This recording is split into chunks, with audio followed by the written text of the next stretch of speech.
The Miami Dolphins are definitely kicking themselves now for not picking up some quarterback talent in the NFL draft. The Dolphins are going to pay former Chicago Bears quarterback Jay Cutler $10 million before incentives to replace injured Miami quarterback Ryan Tannehill for the 2017-18 NFL season. Let's take a look at the numbers to see if Cutler can fill Ryan Tannehill's shoes adequately. By any reasonable accounts, we can only measure a quarterback's future performance by their most recent seasons. By most measures, Ryan Tannehill was coming off his best season in 4 years. He had 19 touchdowns, 12 interceptions on 389 attempts, 2,995 yards with a completion percentage of 67.1. He played in 3 less games than in each of the previous 4 years, but he had his highest completion percentage at 67.1 and his highest quarterback rating ever at 93.5. Compare that to Jay Cutler, who had a dismal quarterback rating of 78.1 with 5 interceptions on 137 attempts in just 5 games for a completion percentage of just over 59.1 last year.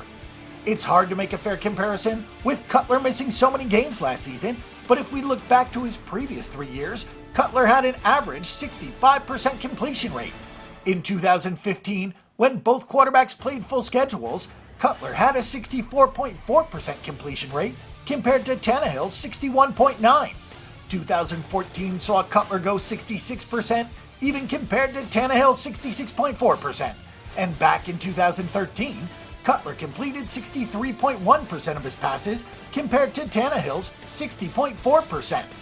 Read into that what you will. Cutler also had 21 and 28 touchdowns, respectively, in his full-time schedule during 2015 and 2016, compared to Tannehill's 24 and 27 touchdowns in those 2 years. Jay Cutler has an average of 1.51 touchdowns per game in his last 3 seasons, while Tannehill has an average of 1.55 touchdowns per game.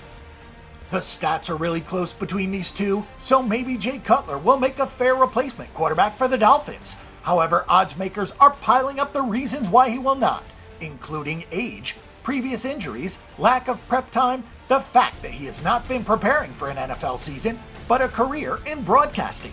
The odds on Miami have jumped from 45-1 to win the Super Bowl and 7.5-1 to win the AFC East, all the way up to 77-1 to win the Super Bowl and 10-1 to win the AFC East. Miami fans are hoping that Cutler will have a career year and show that he just did not have the right team behind him with Chicago. But with all the factors considered, it's not looking likely. For our pick and prediction on this game and every other game this week, and a wealth of free stats and information, check out bangthebook.com.